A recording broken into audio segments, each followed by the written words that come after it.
Olá e seja bem-vindo ao canal F Fácil. Aqui quem fala é Diogo Arantes, aqui é mais um fechamento do iFix.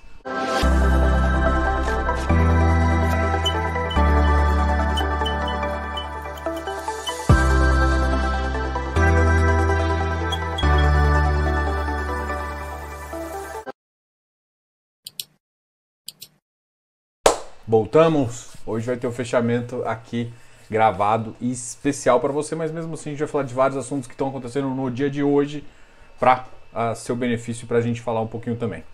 Para começar, a gente sempre começa um pouquinho falando da bolsa e um pouquinho do cenário macroeconômico para até você se inserir nesse mercado de renda variável, não só de fundos imobiliários, mas toda a renda variável aí, tá ok?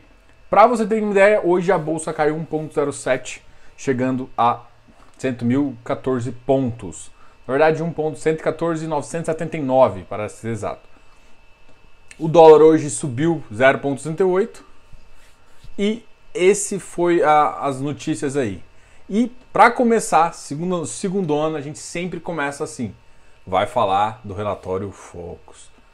Vem aquela voz de suspense. Bom, por que... Sabe que eu não sou muito fã de fazer isso, mas por que a gente tem que falar desse bendito relatório Focus? Hoje, inclusive, no Instagram a gente fez uma comparação de acho que mais ou menos um mês atrás versus hoje. E o que eu criticava que 3.5 não fazia sentido, que a gente acreditava em 4, em 4.5, hoje a Selic já acredita em 5. O que mudou? Expectativa. As expectativas estão ruins. E o que reflete nisso? A expectativa piorou, então a Selic subiu, o IPCA estava numa faixa de 3,60, agora está numa faixa de 4,71. Não estou falando da última não, estou falando o histórico aí dos 2 últimos meses. Então o IPCA está piorando cada vez mais, a Selic puxando cada vez mais para cima e o PIB cada vez mais embaixo. Então a piora do cenário de Covid faz com que há uma retração econômica. Além disso, impactada ainda por um pouco de inflação que vai corroer principalmente por conta de dólar e outros fatores aí da cesta econômica, e isso faz com que o Banco Central só tome uma atitude de aumentar os juros. E aí, beleza, esse é o cenário não tá legal. E aí muita gente, e eu sempre bato na tecla, não é o ponto 5, ponto 75 que realmente vai fazer o FI cair, não sei o que. Aí alguém veio e me fez a seguinte pergunta: mas você bota sua mão no fogo que se aumentar 0,75 não vai cair? Falei, bom, não é isso. A única coisa que eu falo é que não tem causalidade direta. Não é realmente porque se subiu o que vai acontecer. O que eu quero te falar é o seguinte: você pode ter uma taxa de juros de 5 e 4,5, que para o Brasil ainda é muito baixa. Você pode ter esse tipo de taxa de juros, mas ainda ter um momento econômico positivo, que é o que a gente vivia em 2019. 2019, quando a gente atingiu aquele pico de 3.300, a taxa de juros era 4,5. Então não dá para ter medo de juros de 4,5 e 5. Só que agora o cenário é outro. Por quê? Porque não é a taxa de juros de 4,5 e 5 que está te dando problema, e sim a estagnação econômica. E sim a paralisação. Você tem mais empresas que estão paralisadas. Então o dinheiro para de girar e isso é problemático. Isso gera inflação, isso gera outros problemas econômicos também. É esse o problema. E com isso o governo tem que aumentar a dívida. Então é este o cenário que ficou pior. Não é de fato o ponto de... Então o que eu quero te falar é que não existe uma causalidade direta. Mas, você põe a mão no fogo? Não, porque primeiro que eu acho que o que vai acontecer é o seguinte: primeiro que o ponto 75 assusta muitas pessoas. O fato de assustar e ela querer sair da bolsa, se o cara vender, mesmo que não tenha causa real, se o cara acha que tem causa e vender, é a venda que provoca uma queda no iFix. Então isso sim é direto. Então se a pessoa achar que por conta disso, ela tem que olhar para o futuro. E só que assim, o que tem acontecido, e isso eu tô falando, não é o ponto 75, mas o futuro está pior. O futuro, porque a gente está começando a ver o seguinte: a gente tem um cenário agora onde o mercado tá ruim. O Covid aumentou os casos. A gente, em vez de 15, 20 dias, a gente está começando a pensar em 2 meses aí não precisa nem ser de paralisação completa, mas desse volta. Por quê? Porque a gente não está conseguindo fazer vacinação. Beleza? Então isso já é um problema que não era projetado anteriormente. E no ano que vem a gente tem uma eleição complicada. Então, independente de quem é que eu quero que você... Independente de você vote, foda-se isso por enquanto. Mas o cenário é esse. Tem um Covid agora e uma eleição no ano que vem. Por que eu tô te falando isso? Porque existe um ponto que é o seguinte. Depois do Covid de 2020, chegou julho, assim, junho, julho, o pessoal acelerou. Voltou a investir, voltou a acreditar, achou que seria uma primeira onda e o pior já tinha passado e enfiou o pé para acelerar. E isso que a economia precisa, pessoas acreditando. Por enquanto, mesmo com essa segunda onda, o que aconteceu foi só, não foi nem, eu vou chamar aquela inércia de queda. Não teve freio, tá? Então você parou de acelerar, claro, porque você não sabe o que vai acontecer, e é claro que o vento ali segura. Então tem essa inércia que faz segurar um pouquinho justamente pelo momento econômico.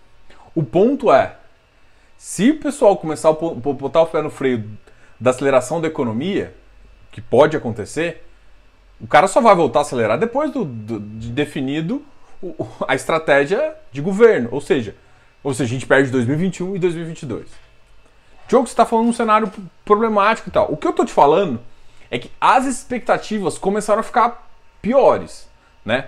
Então a gente não tem o mesmo cenário, por mais que a gente está com uma taxa de juros baixa, a gente não tem uma expectativa muito boa. E o que eu vou fazer com o FI?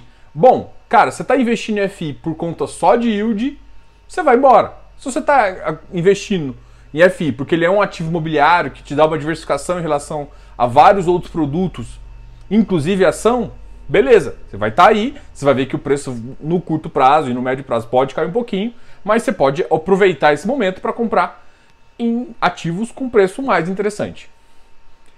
Diogo, tudo vai cair? Tudo? Não, provavelmente, por exemplo, eu vejo vários ativos high grade, de papel high grade, com uma taxa um pouco mais baixa. Que faz sentido, inclusive, ganhar valor. Por quê? Porque com o CDI subindo, paga mais rendimento e, é claro, mais pessoas podem entrar nesse tipo de ativo. E os middle? Tem que analisar caso a caso. Mas, no geral, a tendência é diminuir o ágio. Por quê? Porque você vai ter alguém na renda fixa que pague mais, né? Que pague um prêmio, e aí todo mundo vai começar a analisar o risco dos ativos e vai ver, pô, peraí, eu vou querer um prêmio maior, então não vou pagar isso tudo. Então faz sentido o ágio diminuir. Não que não vá existir ágio. Então a tendência, os ativos com ágio de papel também diminuir um pouco. Tendência. É claro que se não acontecer nada, basicamente o ativo continua nessa. Bom, esse é o cenário. Então o cenário não está ruim, não é por conta do ponto 75 do Copom. O ponto 75 é consequência já da inflação e já de outros problemas, e isso pode continuar. O problema não saiu, então isso que gera o problema, entendeu? Então o que eu quero só que você entenda é causalidade. Não culpem o Copom, não culpem a ponto 75. A gente pode viver um ótimo momento econômico, e eu acho que a gente viveria, se não tivesse Covid, numa taxa de juros de 4,5%. Que seria ótimo. Então, assim, a gente tem muito espaço para chegar no 4,5, para chegar no 5, que é o que até, inclusive, o Foco está dizendo, mas essa é a realidade sua, entendeu? Então, se você está achando que isso é muito perigoso, você está no lugar errado. Porque a renda variável é isso. A gente aproveita ciclos econômicos, esse ciclo econômico, apesar da gente nunca ter voado, né? Vamos dizer, a gente chama de voo de galinha. A economia paralisou desde a época da Dilma. Desde 2014, 2016 a gente está parado, teve uma década perdida, que essa década, infelizmente, a gente não está muito animado, tem vários problemas econômicos e isso pode fazer com que a nossa retomada aconteça mais tardiamente lá para 2022. E isso faz com que o ativo não seja interessante? Não, só significa que prêmios vão diminuir, então isso você tem que preservar. Então quanto a economia fica mais difícil, o que você tem que preservar é a qualidade, a localização e, assim, o fundamento do ativo. O fundamento do ativo vai ficar muito mais importante. E é por isso que eu sempre prezo por ativos, por uma análise fundamentalista. Não vai ser gráfico que vai te segurar, não vai ser nada que vai te segurar. Vai te segurar o fundamento. É a vontade de comprar aquele ativo do mercado. E a vontade de comprar, por exemplo, você vê dois ativos de lajes caindo. De repente, esse cara, esse aqui é muito melhor, tá muito barato. E isso que vai segurar o ativo. E outra, o mercado, a gente tem que pensar que ele é 70% não profissional. A gente, dentro desse, tem investidores profissionais, investidores qualificados e também tem o investidor institucional. Esse cara aqui, somando a pizza toda, ele dá 30% a 40%. Então a maior parte do mercado é pessoas físicas, e se a gente for contar mesmo, 20% a 30% investe mais de 3 anos. A gente tem uma grande massa de população que não entende, não está há muito tempo e não está acostumado com os fundos imobiliários caírem. E é o que vai acontecer. Então faz sentido, às vezes, inclusive, preços absurdos que estão abaixo de preço de reposição. Isso é natural. Por quê? Porque entrou muita gente. Vai ficar, vamos dizer assim, vão ficar os fortes. Quem está entendendo o jogo pode fazer muito dinheiro. Só que assim, foco lá na frente, foco em interesses bem de futuro que você vai fazer. Bom, esse aqui foi um recado, uma avaliação aí dos ativos, uma avaliação geral aí do mercado e isso que pode te dar uma visão, entendeu? Então assim, eu não tô falando para ninguém sair, pelo contrário, estou falando que agora pode gerar oportunidades.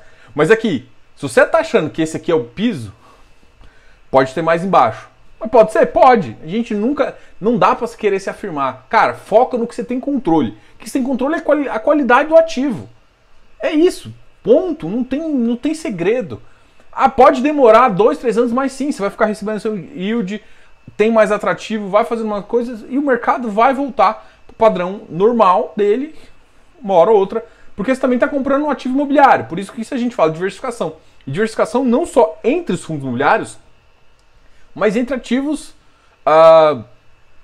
de classes separadas. Às vezes um REITs, já aproveitando o mercado americano, stocks, algumas ações brasileiras, o mercado global, tem algumas apostas aí, apostando a favor do dólar, pensando nesse cenário todo, e principalmente por conta de uma eleição mais conturbada que a gente vai ver, pode-se acreditar num dólar, inclusive em patamares um pouquinho maiores. Eu sei que parece um absurdo agora, mas não é uma coisa tão absurda. Bom, esse é só um cenário, não é para ser pessimista, é só para, tipo assim, cara, tem hora que o mercado faz isso. O que eu continuo? Eu continuo otimista com o fundamento de vários ativos que eu acho que estão bem interessantes. E é isso que você tem que continuar, tá? Porque, assim, muita gente vem para mim e tá achando que papel salva tudo. Bom, papel é uma boa estratégia, com certeza, porque você está atrelado a índices que provavelmente vão subir. GPM eu não vejo baixar tão cedo. O aço está cada vez mais caro. Além do outro cara, o IPCA não vejo também num patamares mais baixo. O CDI vai voltar a subir. Então os indexados, tanto o pós-fixado quanto indexado a IPCA e GPM, inflação, você tem, eles vão pagar rendimento interessante. Agora o que você tem que caracterizar não é só o IPCA mais, não sei o que, é a operação. E a operação ela está ligada com o mercado. Então a chance de essa segunda onda ter algum reflexo no crédito começa a ficar grande também. Então tome cuidado para não papel salva esquecer que existe um crédito, existe um mutuário que paga toda a dívida lá no final. E se ele paga a dívida, e se ele perder emprego, se começar uma recessão de novo, isso pode gerar mais problemas. É claro que essas operações têm gordura e tudo mais, mas tem setores que foram influenciados e foram ajudados por benefícios governamentais, que pode diminuir. Então, de fato, é isso, tá? Então, eu acho que eu fiz um resumo bem interessante aqui. Qualquer dúvida, você deixa aqui nos comentários. Não se esqueça também de se inscrever no canal, dar um like nesse vídeo, beleza? Só pra lembrar vocês, porque eu acho que vocês não estão se inscrevendo direito, não.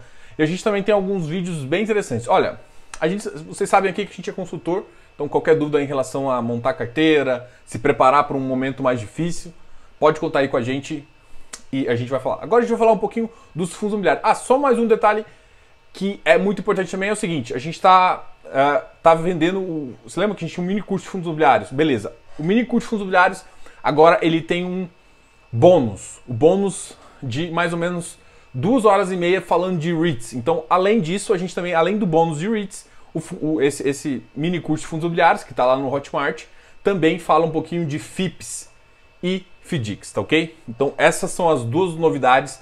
Então, você tem todo um programa. Quem já viu quem já viu, ia ser muito interessante ver essa parte. Quem não viu, aproveita e compra lá o pacote. Uma outra coisa que a gente está fazendo também é um curso sobre... tô com dificuldade em imposto de renda.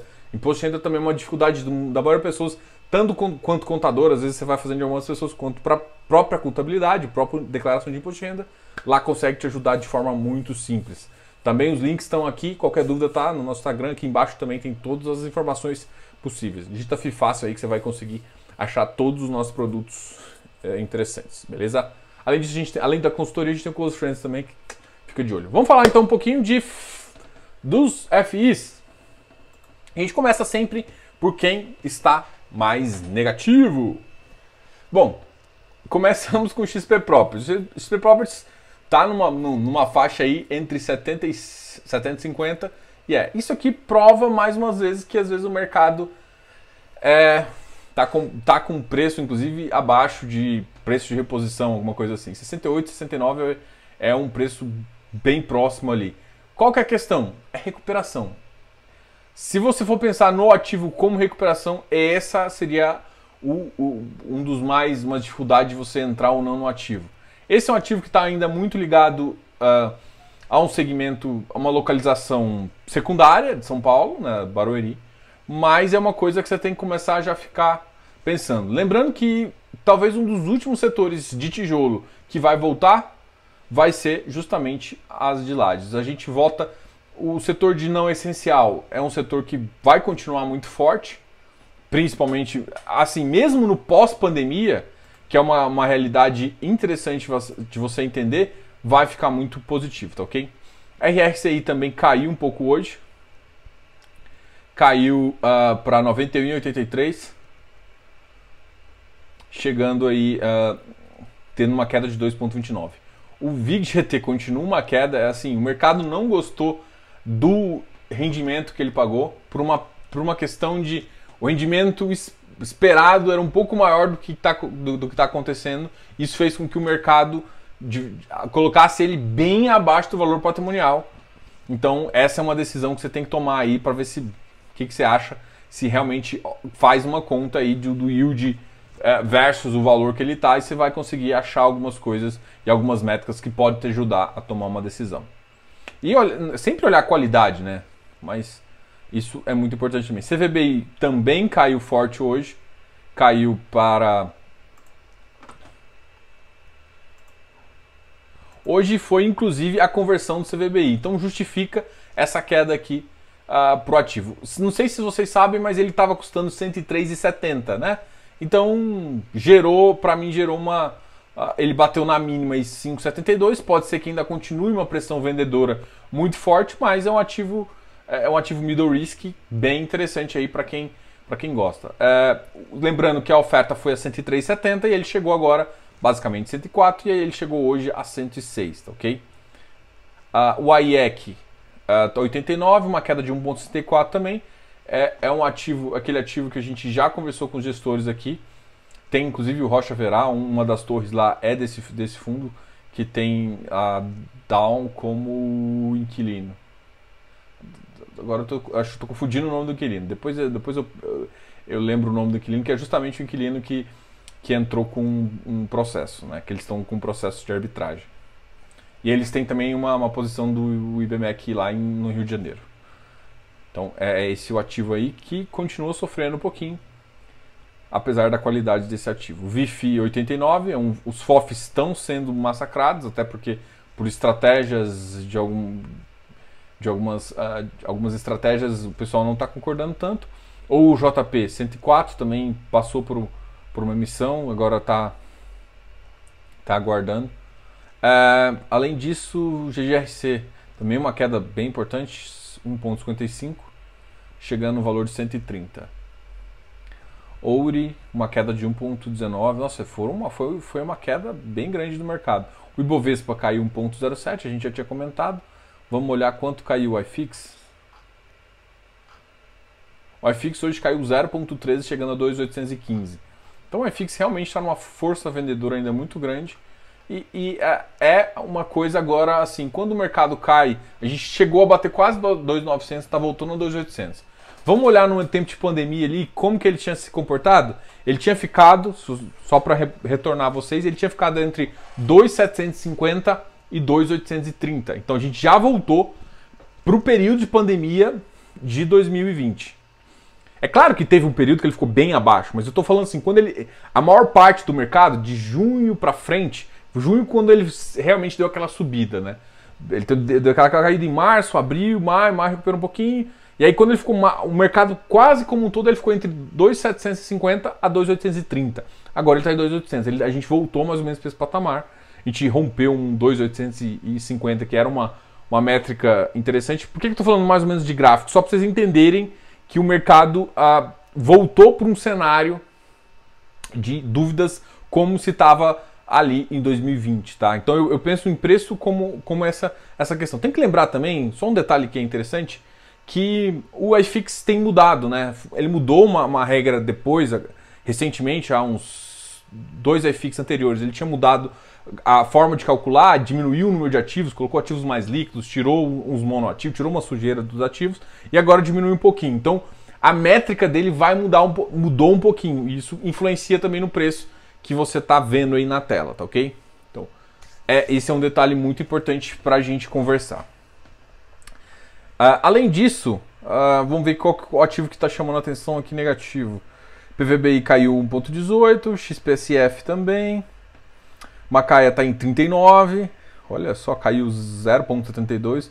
KNRI continua a queda imensa que ele tem, 0,69 de queda, chegando a 2, uma negociação de 5,25. MCCI também caiu para 103, que é RBRF 91. O que está acontecendo, eu acho que está aquele meio que ainda desespero, muita gente está ou ficando stand-by ou vendendo posição. KNSC 0,52, Iridium 134, LVBI 113, Hectare 145. Então assim, tem ativos ainda que estão com certo ágio, mas na minha concepção, ativos com tanto ágio devem cair, não devem perder ágio. É muito diferente. Uma coisa é ter um ágio de 40% a 35%. Outra coisa é não ter ágio. Eu não estou falando que não vai ter ágio, estou falando que o ágio tão grande não faz sentido para esse momento de mercado. Vamos agora falar dos ativos que tiveram mais positivo, que eu sei que foi a minoria. A gente teve uma bolsa negativa e um iFix negativo. O que mais subiu hoje foi o XPIE, que na verdade nem é um FIP. Não é, na verdade não é um FI, é um FIP que eu acompanho aqui também. A RBR Properties subiu também, chegou a 92,44. Lembrando que acho que hoje foi o último dia. Acho que hoje foi o último dia da oferta dele, que liquida dia 1º de abril. Apesar de ser dia da mentira. Essa foi sem graça, né? Tá. Foi mal. HGLG 183, AFCR 118, uma alta de 1,14. RVBI, uma alta de 1,07. ARRI 0,71.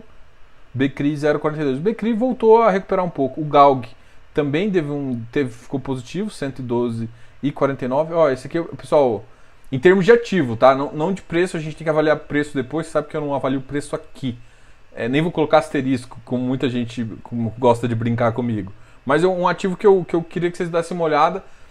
Muita gente me perguntou do setor logístico versus o setor de shopping, que os dois começaram a ficar descontados. A grande questão é o seguinte, logístico depende muito do PIB. E o PIB está ficando mais acreditado, vocês estão percebendo isso. Então qual que volta antes, PIB ou shopping? Shopping é Covid, basicamente isso. Parou as restrições, voltou ao normal, vamos colocar entre aspas aí, o shopping ele tende a recuperar mais rápido. O logístico ele depende de PIB, né? Ele tem um mínimo ali que a gente pode pensar, que aí eu acho que vira oportunidade, mas é mais ou menos isso. Então, qual que você vai apostar? Bicho, assim, do jeito que tá, o Covid não tá realmente controlado, a gente não tem uma vacinação que tem um plano curto, e isso gera um problema para voltar com os shoppings, e ao mesmo tempo também a gente está cada vez, por conta de outros problemas, dívida fiscal e cada vez outros problemas, a gente também está com o PIB, cada vez, se você vê no relatório Focus, caindo. Então você tem os dois cenários ruins, né? Mas voltando Covid melhorando, eu acho que os shoppings podem voltar. E a mesma coisa o PIB dando uma recuperada. E às vezes tem muita expectativa melhorando. A expectativa melhorando, a gente já pode ficar um pouco mais animado, tá? O NCHB hoje subiu 0,31. Também anunciou o final da oferta. Teve uma procura interessante aí pelo ativo. Um ativo high yield com aquela característica lá do pessoal. O Canip hoje voltou a subir também. Ele Ele tinha sofrido uma forte queda esse tempo atrás. Tá? Tem uma posição vendida nele. Deem olhada nas posições vendidas e compradas em alguns ativos. Tá? E é isso que a gente está vendo. Vigip 112, BBPO 113 e alta de 0,9. Isso aqui, assim, esse aqui foram os que mais subiram. Becri, Galg, Canip. Tá, é isso, pessoal. Se tiver mais alguma dúvida, você sempre comente aqui embaixo. Gostaria de agradecer vocês a ficar aqui comigo. Até mais. Tchau, tchau. Diogo, canal FI Fácil.